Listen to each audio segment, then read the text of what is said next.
Hello and welcome to Doing Philosophy. I'm Tom Kaspers. This podcast is about developing philosophy essays in the medium of sound. You're listening to the second episode of a four-part story about my own work. In the previous episode, I spoke with Hugh Price about pragmatism and the function of truth. I suggest you go back and listen to that one, because it lays down some of the theoretical groundwork for today's episode. But if you only have time or are only interested in listening to this one, then please allow me to very briefly explain the main conclusions of the previous episode. In this first episode, I try to argue that the correspondence theory of truth isn't in conflict with the pragmatist doctrine. Pragmatists usually say that this theory is a piece of empty metaphysics because it lacks any practical bearings. But I showed that it can actually be practically useful to aim to meet an external evidence-transcendent standard. It can be advantageous to aim to correspond to the facts. I argued that this aim promotes a conciliatory response to peer disagreement. When we aim to correspond to the facts, and we thereby believe in a standard of correctness that possibly outstrips our ability to track it, we must appreciate that no matter how justified we think we are in our beliefs, these beliefs may nevertheless be wrong without us ever being able to tell. In that case, whenever we encounter someone who we believe to be equally capable and equally informed, and we find out that this person disagrees with us, it would be rationally appropriate to reduce the confidence in our own beliefs, because there's no telling whose beliefs end up meeting this external standard. Suppose you agree with the arguments I made in this previous episode, and you believe that there is a connection between the aim for our beliefs to correspond to the facts and the tendency to conciliate when faced with peer disagreement. You might wonder what any of this has to do with what truth is actually like. All it really shows is that it might sometimes be useful to believe that truth is correspondence. And I say sometimes because it decidedly isn't useful to believe this when it comes to the case of basic taste. And that's because it's generally better to have a steadfast response to disagreements about matters of basic taste. So it's sometimes useful to believe truth is correspondence, but sometimes it isn't. Again, what does any of this have to do with what truth is actually like?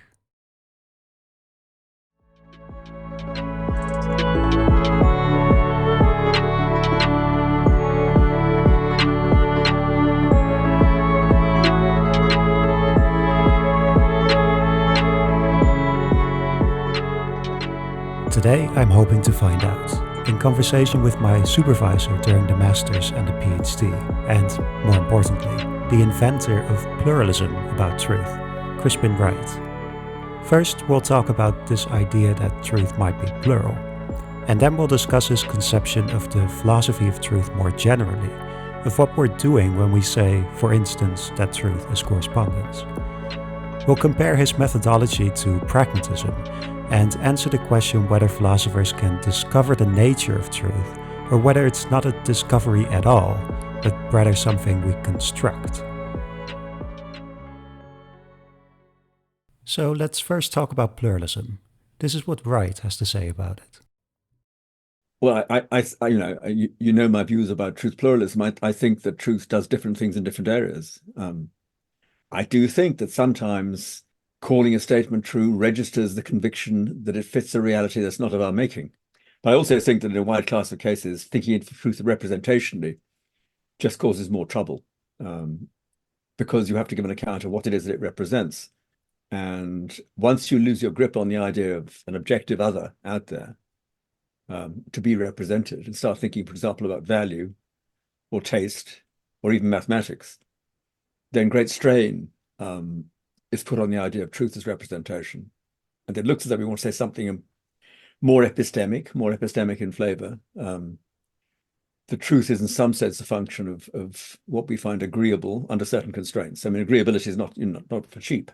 But the various proposals about how to do that.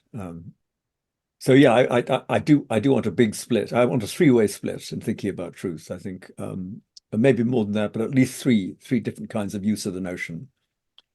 One is simply the predicate disquotation. One is a way of signaling that something will survive debate. It's a good opinion to have. okay, however idealized good opinion there is taken to be, that can vary. And one is good old representation. So, according to Wright, the notion of truth can do three things. Its most basic use is captured by the equivalence schema, or the disquotational scheme, as Wright calls it, which we discussed in the previous episode. It says that P is true if and only if P. I mentioned then that some deflationists believe that this is all we need to say about truth, and that it suffices to explain the role of truth in our discourse, which is to make general endorsements, like everything Plato said is true. But Wright thinks that there's more to truth than this. When we say a proposition is true, we signal that something will survive the debate, in his words. But we can also indicate that we're representing something that's not of our making. The correspondence theory offers, as it were, the richest explanation of truth. It can explain how truth can do all these things at once.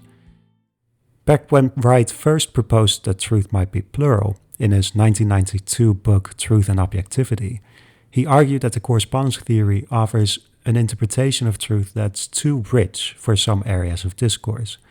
By saying that we're representing something that's not of our own making, it comes with a lot of metaphysical baggage, which we could sometimes better do without. For instance, when we talk about moral values, it might seem inappropriate to say that we're representing objective reality. We could acknowledge instead that moral values are our own creations. Yet, when we say that it's true that, say, stealing is wrong, we would still want to signal that this opinion will survive the debate. For this purpose, Wright devised a lightweight notion of truth, which he called superassertability. Very roughly, a statement, like the one that stealing is wrong, is superassertable if and only if its assertion is warranted, and this warrant will survive closer scrutiny. It is indivisible, as it were. Back in Truth and Objectivity, Wright argued that an epistemic notion of truth, like superassertability, should be the default, and that the burden of proof lies with the people with realist convictions about an area of discourse, who must argue that truth as superassertability isn't enough, that we need something like correspondence. One way of doing so, he argued, is by appealing to the feature of cognitive command. I asked Wright what this means. So it's an idea that was motivated by some quite intuitive analogies. Suppose you want to make a wax impression of a key. Okay, because you intend to manufacture the key and use it for nefarious purposes. And you have a couple of goes. Okay, it's not that easy making an accurate impression. And suppose some of your attempts don't match each other. Okay, that is, no key can fit both these shapes that you made in the wax. Okay. Then it immediately follows that not both the impressions could have been taken adequately accurately. Because the key can't be both those ways. Right? Cognitive command is the thought that emerges when you take that metaphor over into the idea of forming an impression of a fact in thought. So if we have two thoughts that don't, in that respect, match, okay, such that they can't be considered to be accurate models or representations of the same fact, okay, then we say one or both must have been badly formed, in some sense of badly. That's the basic idea. So that you can elicit from that a criterion for when truth is functioning representationally in a discourse. You ask the question, well, hold on, if you and I disagree about something, does it follow that one or both of us must have functioned in arriving at our view less than cognitively ideally? And of course, in areas where we think of disagreement as faultless, the answer is no. Okay. So in those areas, we should say, leaning on the analogy, that there's no such thing as representational truth. Okay. Whatever the truth predicate is there, it's not that. That's the basic thought behind it.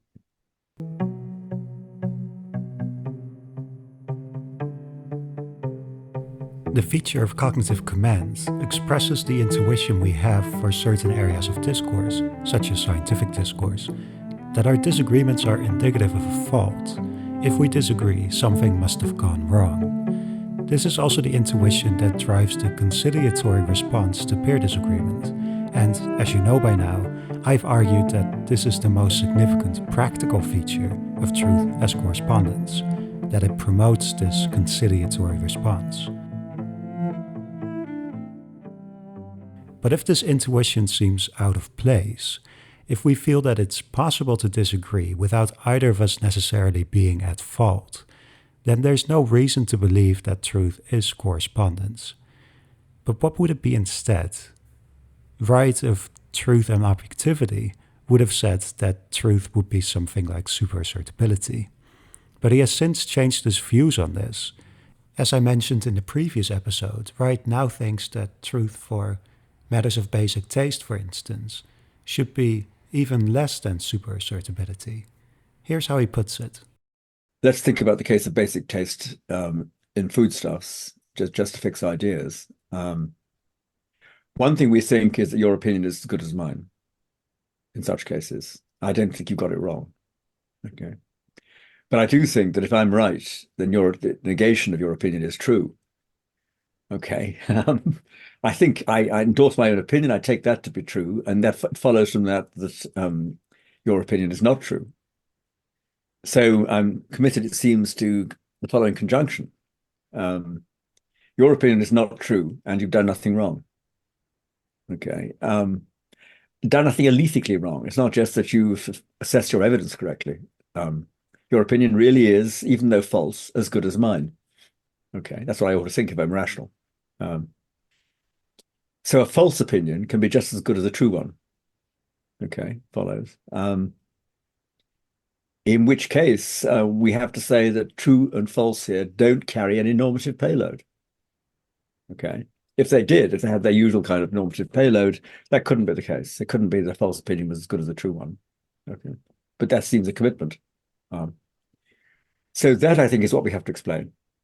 Okay, that's the account that we give has to be such as to vindicate those two thoughts, that your opinion is as good as mine, and hence that in calling your opinion false, which I'm committed to doing, I'm not criticizing it in any respect at all.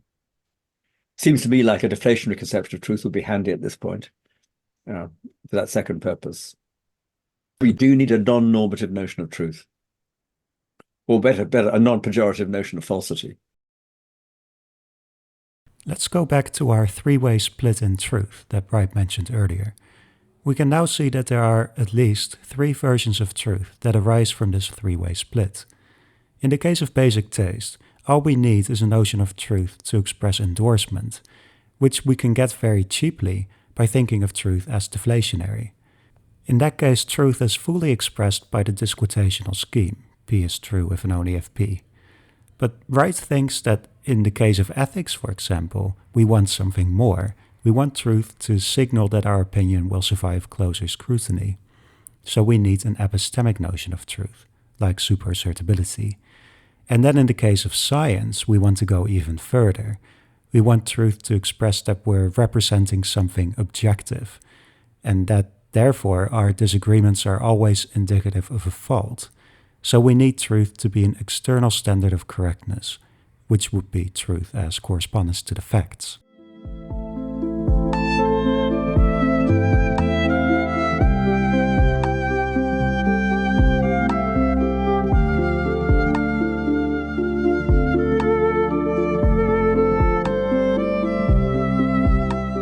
A natural question is how these three kinds of truth properties relate to one another. Is truth just an ambiguous term that can refer to different things? This question ties in with some of the main criticism of pluralism about truth, which is that there's no clear way of dealing with transitions from one area of discourse to another. For instance, we can make inferences from scientific and moral premises. An inference is valid insofar as it preserves truth, but if truth is something else altogether for science and morality, then these mixed inferences, as they're called, aren't really valid at all. They would only appear to be valid because of an equivocation. A related problem is that of mixed statements. We can assert something of the form P and Q, where P is a scientific statement and Q is a statement of basic taste. For example, wine is made by fermenting grapes, and wine is disgusting.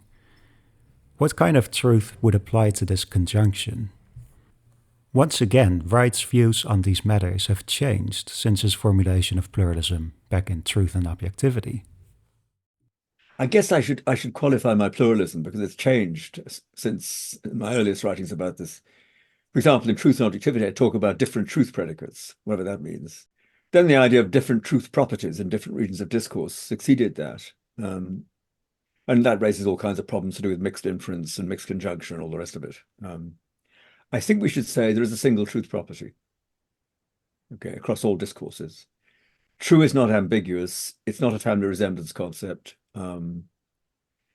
It's not a determinal concept of which there are determinants like superassertability or coherence or whatever. None of those is quite right.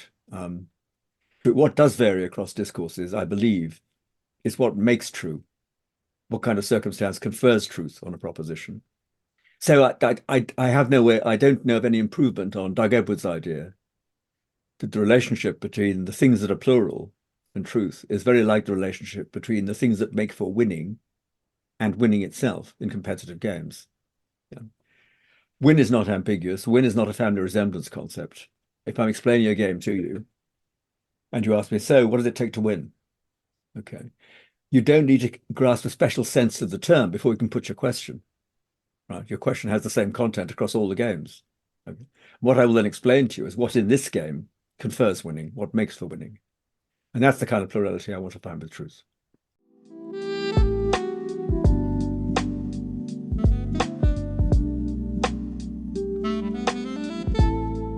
There's clearly much to talk about here.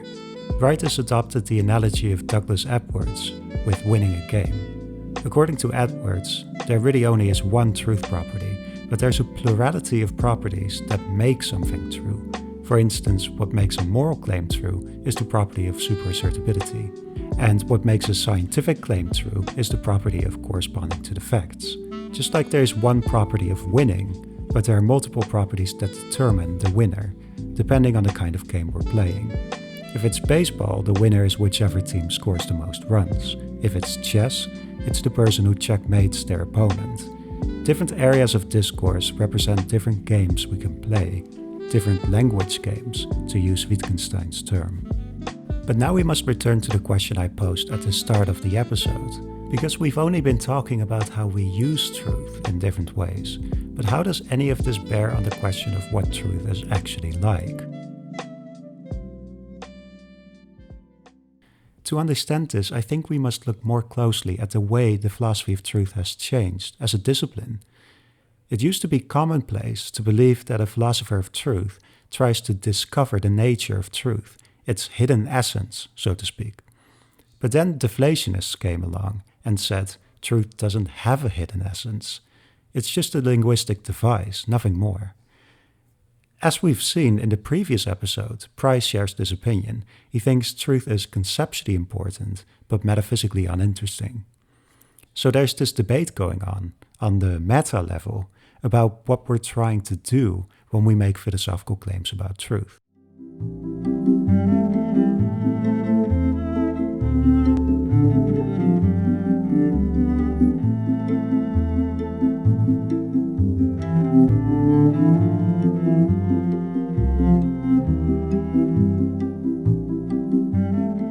In one of my papers, I've called the orthodox position meta-alethic realism. Alethic means roughly relating to truth, and it's used as an adjective. So, for example, truth pluralism is also called alethic pluralism. Anyways, a meta-alethic realist is someone who believes that our claims about truth are descriptive of an objective reality. Or, more plainly, that truth has a determinate nature that our philosophical theories try to uncover, and that this activity could quite possibly lead to surprising conclusions. A meta-alethic realist could liken truth to a gemstone and a philosopher to a gemologist. In that case, it would in principle be possible that we're collectively mistaken about the nature of truth. That, for example, we've been under the assumption that truth has correspondence, even though it really is just indivisible warrant or coherence or whatever. Just like what looks like a diamond can really be made of glass. A pragmatist like Price, on the other hand, likens philosophy to anthropology. Truth is a concept that's best characterized by how it is used, by the role it plays in our practices. If we continue to think of our practices as games, then truth is like a chess piece, in the sense that a chess piece, like a rook, is fully characterized by how it's used in the game. There's no such thing as a counterfeit rook. Anything can serve as a rook. It does usually have some visual characteristics that help us identify it, but it needn't have these. If you lose a rook from your chess set, you could just pick up a stone from the side of the road and use that as your rook. The stone thereby becomes a rook. I've called this view meta-alethic pragmatism. The meta-alethic pragmatist believes that what truth is determined, at least in part, by how it's used. The question is on which side of the distinction the pluralist lands. I think that many contemporary pluralists about truth tend to be meta-alethic realists. They believe that when they say truth is plural, they are sharing a genuine discovery they've made about the nature of truth. Wright has sometimes been interpreted as endorsing this attitude as well, but in my conversation with him it became clear that he doesn't ascribe to it. For example, this is what he said when I asked him what I thought was a relatively innocuous question to ask a pluralist about truth, namely, how many truth properties are out there? It's a very good question, but I would want to put that question without the out there. Okay, we'll get onto this, I guess, thinking about what philosophers are up to exactly, or what philosophical project consists in. But reading Hugh's big paper in the topical collection, okay, and thinking about that,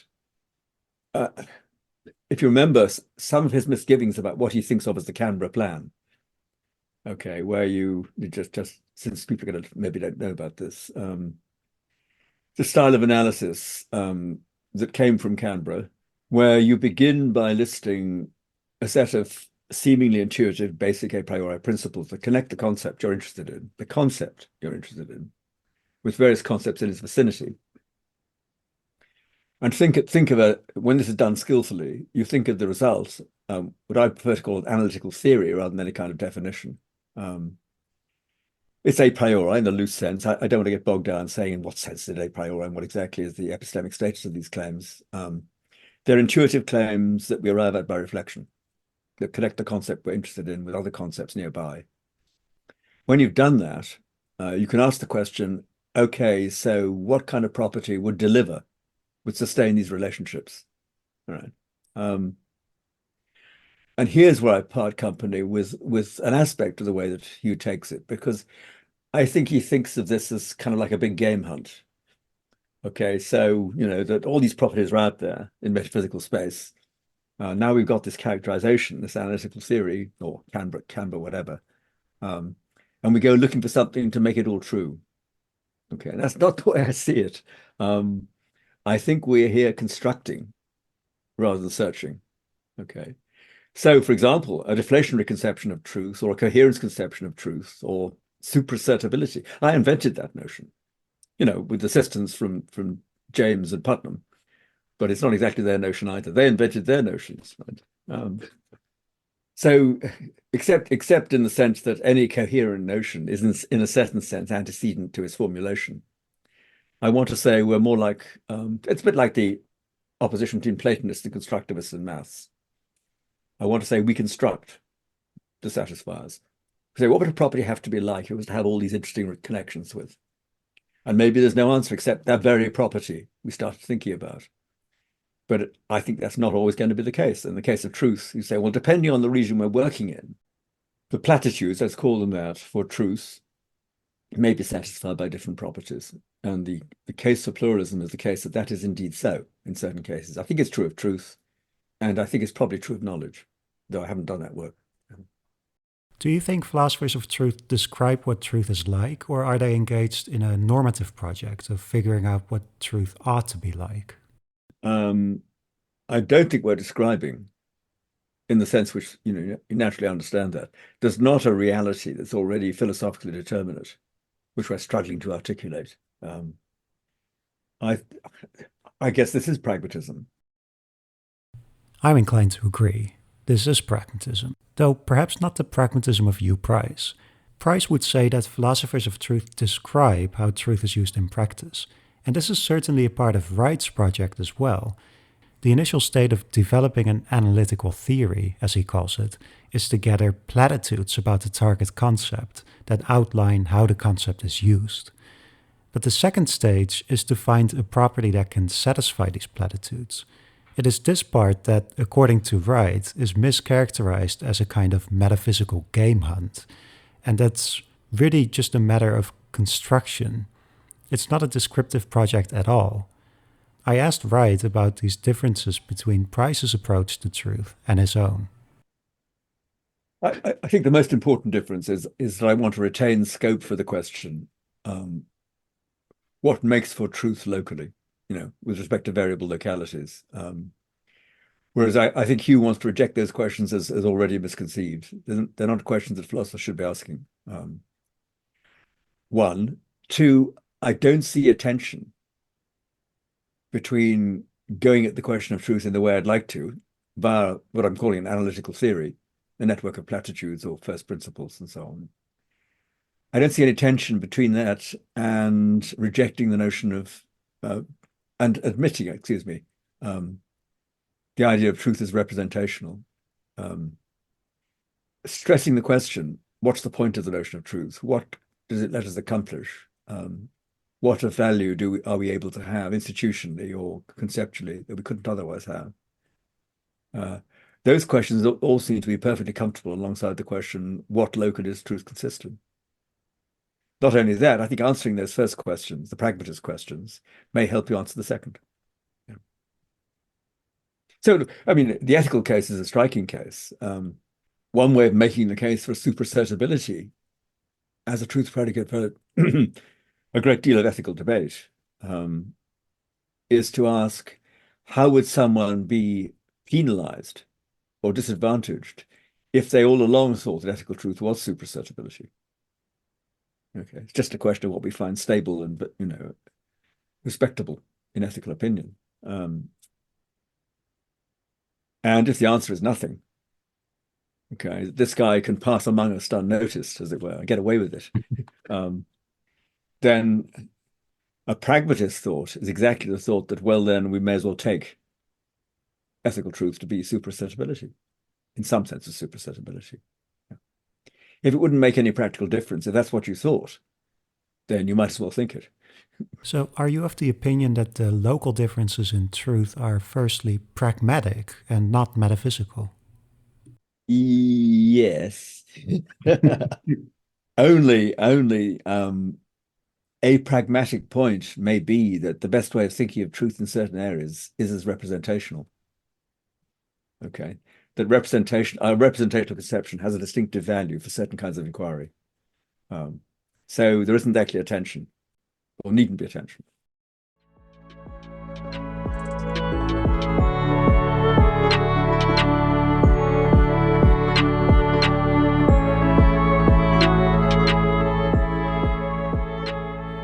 It should come as no surprise that I agree with this thought. The point of the previous episode was exactly to show that there is a practical value to conceiving of certain kinds of inquiry as representational, that is, as aiming to correspond to the facts. In that episode, I introduced a two-way split between personal and shared inquiry.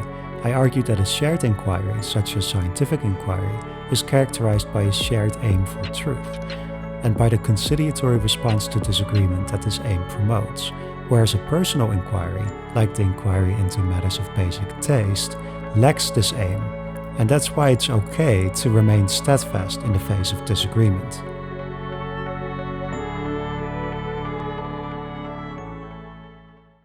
As I mentioned before though, Wright advocates for a three-way split in truth. For example, he thinks that truth is correspondence for the empirical sciences, deflationary for matters of basic taste, and epistemic for mathematics and ethics. Actually, taking into account how he has changed his views, I should be more careful in my formulation. He doesn't think that there's a three-way split in truth. He thinks that there are three kinds of truth makers. Truth itself is unitary. So what then is truth itself? The answer might surprise you. The predicate can be purely deflationary. Okay, again, I'd like to say that we're thinking about the truth makers when we're thinking about the plurality, what makes for truth. Okay, what it makes for could well be a deflationary notion of truth. Is your head spinning yet? Somehow we're back at deflationism. And just to be sure, I asked Wright if he thinks his pluralism is in opposition to deflationism. Here's what he said. No. I think I can agree with deflationism about the concept. Okay, we make a concept property distinction. But there is an opposition with the anti-metaphysical aspect of deflationism, because I am saying that with respect to most regions of discourse, there is something metaphysically interesting to say about what confers truth. Yeah. Not, I think, with judgments of basic taste. I think there's nothing to say about what confers truth, because nothing confers truth. But the truth predicate's okay, even there. Okay, so according to Wright, deflationism is correct about its description of the concept of truth. But he also thinks there's something interesting to say about what confers truth. Or there usually is, just not in the case of taste. Now here's where I'm going to attempt to give my own twist to the story. I want to simplify the picture. The first step will be to reduce the three-way split to a two-way split. Then I will show that deflationism is indeed the way to go when it comes to the concept of truth. But I'll also argue that truth always consists in correspondence, so it's unified both at the conceptual and the metaphysical level. It is plural, but only at the level of use. I know this sounds like a lot, but I do think that the picture that will emerge is actually very simple and elegant, so please stick with me for a bit longer. I promise you we'll find some order in the chaos.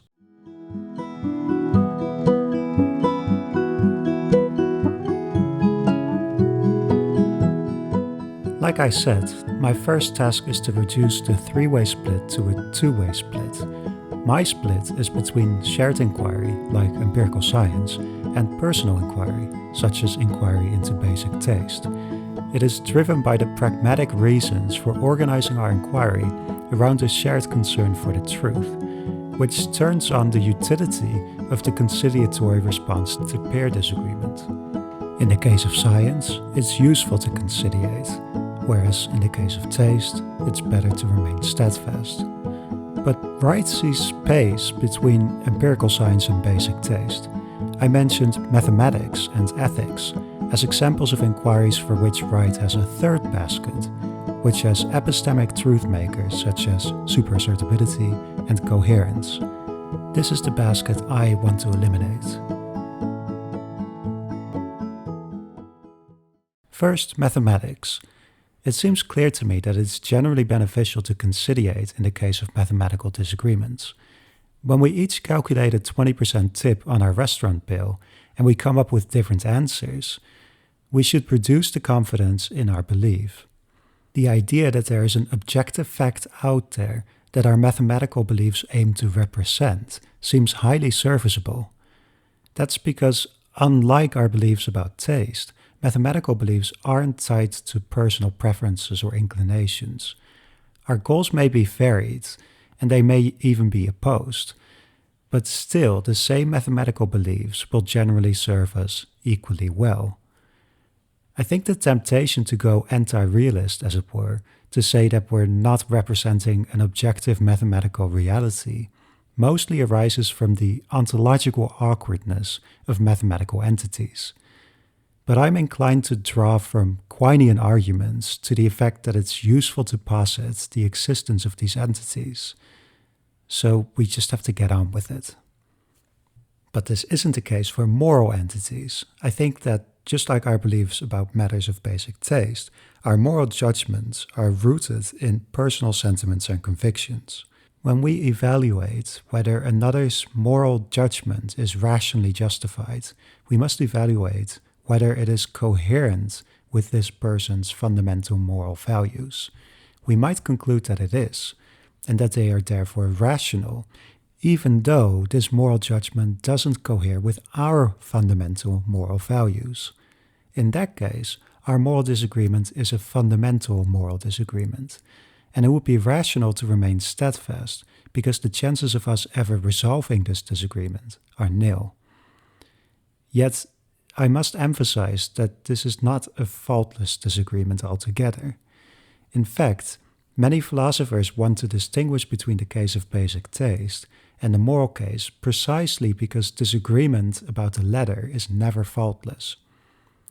Wright is one of them.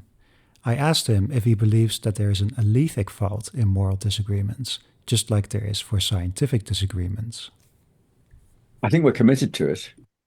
Alethic fault, but perhaps a kind of alethic fault that's irreducibly ethical value or moral value conditioned, stained. Because where we have an ethical disagreement about something important, I mean, I suppose I take the view, a horrid contemporary example, I take the view that the response of the Israeli government to the atrocities of October the 7th is totally disproportionate and unjustifiable and constitutes a war crime. Okay. And you take the view, no, it's a perfectly proper reaction under extreme provocation and is mitigated and licensed by the circumstances in which is acted on. Doesn't look like we're going to be able to find any deeper principle to adjudicate the dispute. Okay. And if you do find such a principle, chances are one of us will reject it because it doesn't give the right result in this case. Right.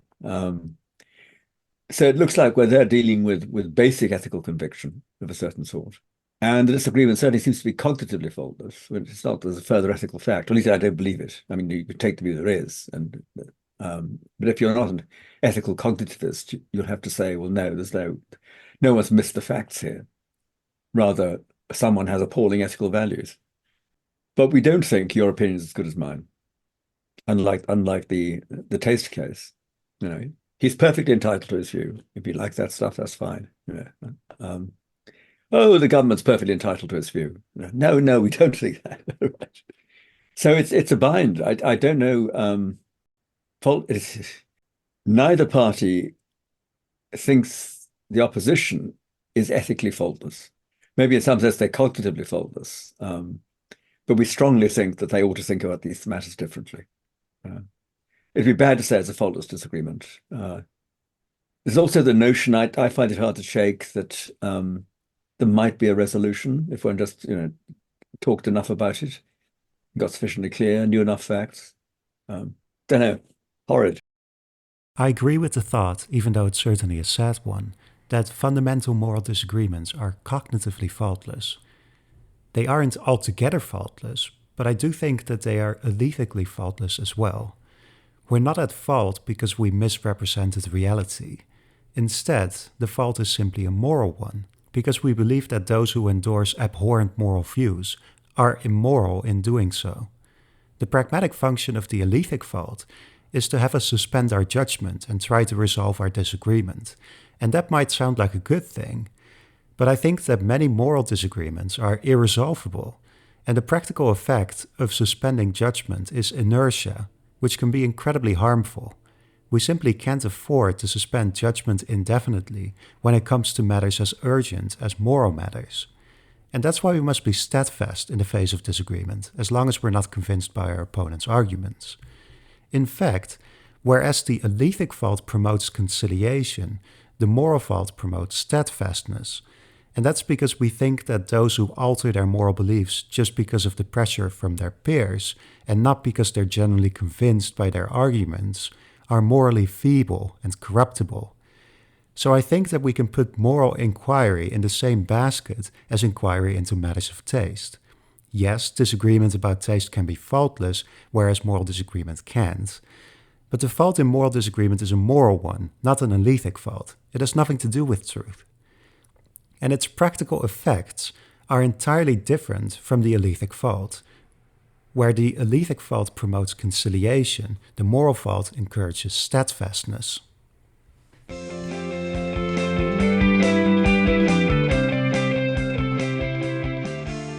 I know these aren't necessarily conclusive arguments for eliminating the third basket. There are plenty of other areas of discourse that we would have to reshuffle to complete the elimination. An area of discourse that's of special interest, and that we shall return to in a later episode, is philosophical discourse. I shall defend the idea that philosophical inquiry is personal, just like inquiry into basic taste. When I do so, I'll return to my conversation with Wright, and I'll discuss his views on philosophical inquiry. But for now, I ask that you please assume that it does indeed make sense to reduce the three-way distinction to a two-way distinction. Like I said, I may not have any knockdown arguments for this reduction, but I do hope that the positive view that emerges is appealing enough to convince you that I might be onto something. So here's my view. Truth is a linguistic tool for endorsement. The deflationist is absolutely right about that. But we can use this tool in two different ways. I like to make a distinction here between function and use. For example, the function of a screwdriver is to drive screws, but we could also use it as a wedge. The linguistic function of truth is to express agreement with the content of a sentence. Truth doesn't need to be normative to perform this function. But we could use truth as a norm. We do so when we attach a positive normative force to our expression of agreement and a negative one to our expressions of disagreement. And that's exactly what we do, for instance, in the case of science. When you make a scientific claim and I say that's false, I'm implicitly attributing an alethic fault to your belief. But I don't do so when I say that your claim that sushi is tasty is false, because we don't use truth as a norm for inquiry into matters of taste. The question is what truth needs to be to play this normative role, and my answer in the previous episode was that it has to be correspondence to the facts. That's because the aim for truth only promotes the conciliatory response to disagreement if it is an external standard. But I also mentioned that many deflationists agree that truth is correspondence, and they say that this is merely a platitude. To say that truth is correspondence is to say that when a statement is true, things are as they are said to be.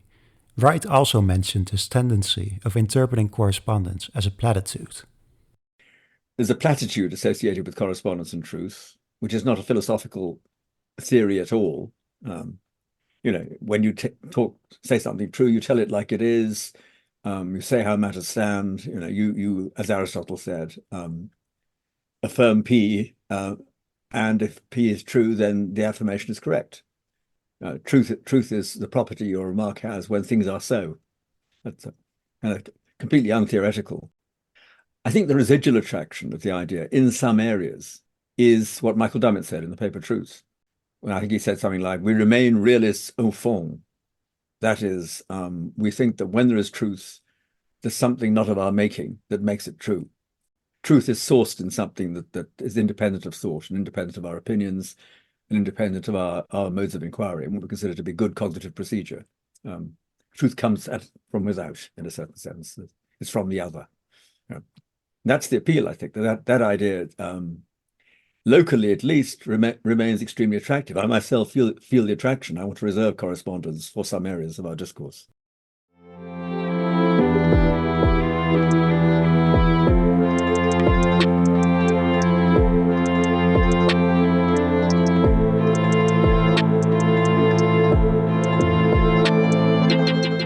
There are really two senses of correspondence. The first is just a platitude, and the second is a more substantive idea that our beliefs aim to match a reality that's not of our making. But I think that this difference is explained by how we use truth. We could simply say that truth is always correspondence, but if we don't use truth as a norm, as a standard, then this idea that truth is correspondence is shallow and platitudinous. When we do use truth as a standard, however, the idea that truth is correspondence to the facts entails a standard that is external, which is exactly what we need. So the substance is added by the way we use truth. Remember my example of the stone we use as a rook in chess. Before we decided to use it as such, it was just an ordinary stone. But when we started using it as a rook, the stone took on normative properties. It gained a certain value within our chess game. And it's the same for truth in our language games. It's always there, it's always correspondence, and it always functions as a linguistic device for expressing our agreement with the content of a sentence. But there are certain language games that use it as a standard, thereby turning it into a normative property, as a kind of prize we aim to attain by collaborating and by trying to settle our disagreements. But then there are also other language games that don't use it as such. So, in the end, everyone is right about truth. The deflationist is correct in saying that truth is a linguistic tool for expressing agreement. The correspondence theorist is correct in saying that truth is correspondence. and the pluralist is correct in saying truth is plural. But all of them only highlight a part of truth. The deflationist focuses on the concept, the correspondence theorist on the property, and the pluralist on the ways we use it. I hope I've been able to synthesize all these aspects into one appealing theory.